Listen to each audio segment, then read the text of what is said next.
taking your curtain ring and your chunky weight yarn, you want to start at the bottom of your hook, so diagonally opposite the top of, which is going to be this, because that's how it's going to hang from your tree. So this is going to be the bottom. Taking your yarn, and you just want a small end, turn your end the way that you're going to be crocheting. So I'm right-handed, so I'll be crocheting anti-clockwise. If you're left-handed, you might find that you're crocheting clockwise. Hold your yarn against your ring, your loop, and this is just like if you are a crocheter and you do magic rings or magic loops, this will all make sense, but we're going to pretend that this is one giant stitch. So taking our hook through, grab the yarn in our hook and just pulling up a loop, holding onto the tail against the ring. Okay, this bit's a bit fiddly, especially if you haven't crocheted before, but you want to just hold your end against your ring. If you're finding it too fiddly, if you've got some masking tape or sellotape, you could always just sellotape this end against the ring, and that will stop it sliding around. It might make things a bit easier. Then, now that you've got a loop on your hook, you want to yarn over from the back and pull through one on your hook, like so, and that will secure it in place. Again, make sure this is lined up directly opposite, because what we'll do is when we come all the way around and we slip stitch to join, there'll be a little bit of a messy, bulky bit at the bottom, but that's okay because our bow will cover that up, so we'll keep it at the bottom there. Again, taking your hook, go through the ring and keeping your yarn at the back, put the yarn over your hook, catch it at the back, pull it through the front, and then yarn over again at the back and pull through two, just like a double crochet if you're a crocheter, like so. And again, through the center of the loop, yarn over, pick up a stitch, pull up a loop, so you have two on your hook, yarn over, and again pull through the two that are on your hook. Okay, now what you want to do is you want to continue this all the way up to the top. I'm going to stop there and I'm going to show you how to crochet around the hanging ring there.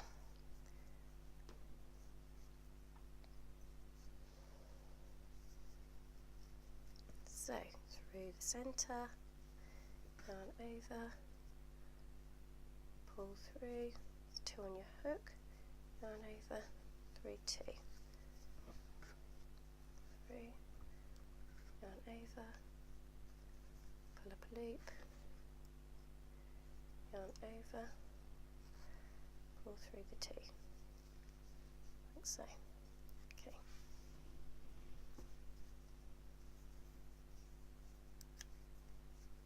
So I'm using 2 meters worth of crazy sexy wool here, and that should be enough to get us all the way around the curtain ring. So stop once you get to the hanging loop at the top. Now you want to bring your hook across and in front of the hanging loop, yarn over at the back and pull up so that the loop is in between your 2 stitches. Yarn over and crochet across the front, like so, and that will keep it in place at the back, nice and neat.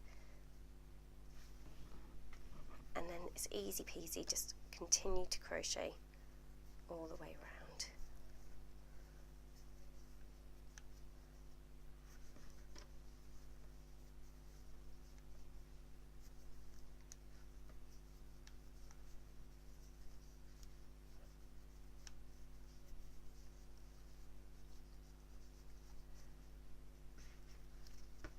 Like so. Okay. You should have a bit of a tail at the end. So now replace your hook for 4, put it into your first double crochet that you made and pull it through both the stitch on your hook and pull it through to tighten. Now this is fine if this is a bit lumpy and bumpy, because what will happen is the bow will cover that up. So turn it behind, just weave in your ends, wherever you can find somewhere to weave them.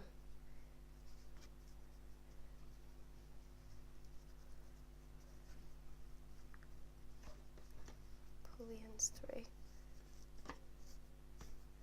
like so, and anywhere else.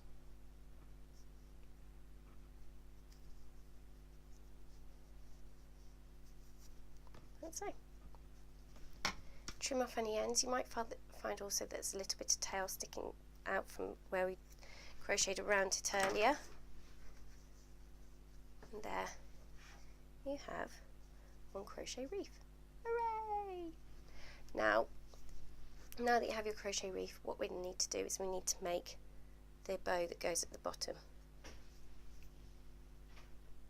Now, to make your ribbon for the next part, you need your 10mm wide velvet ribbon, and you need to cut off 3 lengths, like so.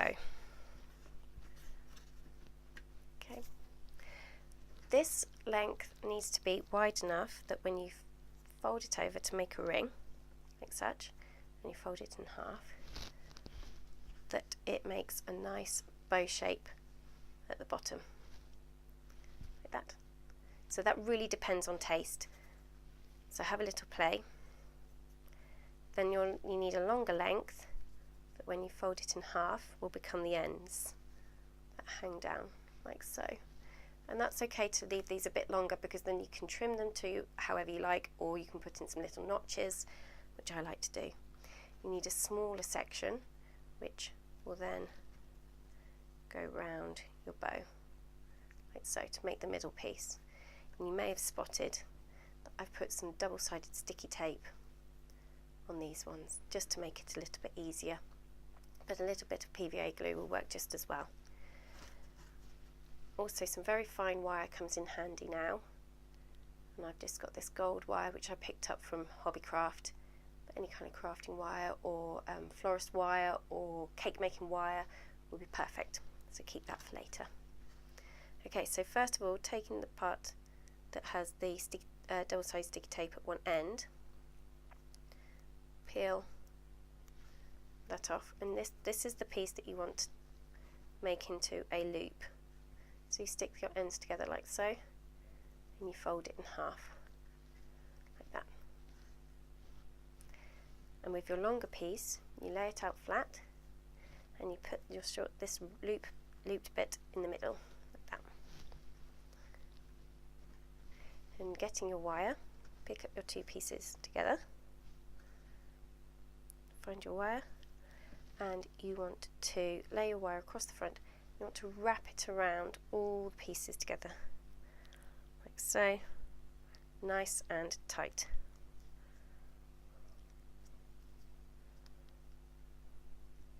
So it keeps them all together, like that, with the end sticking out at the back. You can just trim those off, like so. Okay. Now, while you're here, pull your ends of your bow down, and there you see you've basically got your basic bow. But we want to cover up these bits of wire sticking out, so the best thing to do for that is use that shorter piece of ribbon, and I've just run sticky back tape, double-sided sticky tape all the way along there here, and I'm going to peel it off, and then starting at the back,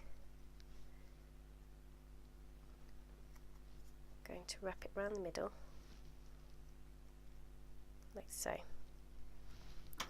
Trim off any excess and squeeze it flat like that.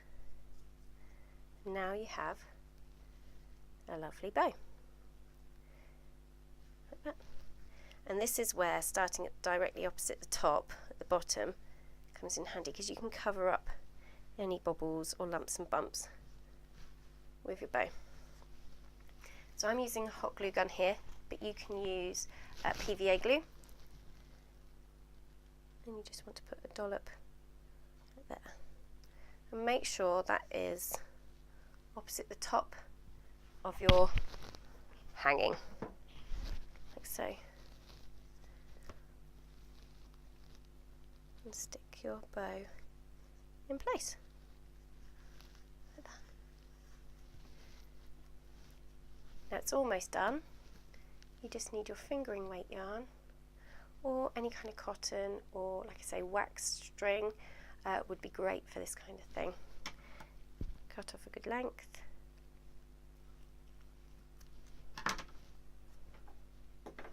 And then at the top, thread fingering weight through.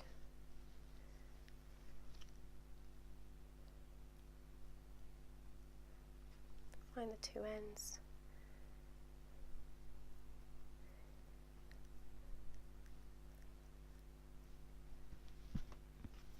And tie them together like that. And there you have it. A perfect Christmas wreath. And of course you can make them in any colours. So I've got yellow and blue. You can do mustard and grey, turquoise and orange, and of course you can even go monochrome if you like. And they're perfect little tree decorations.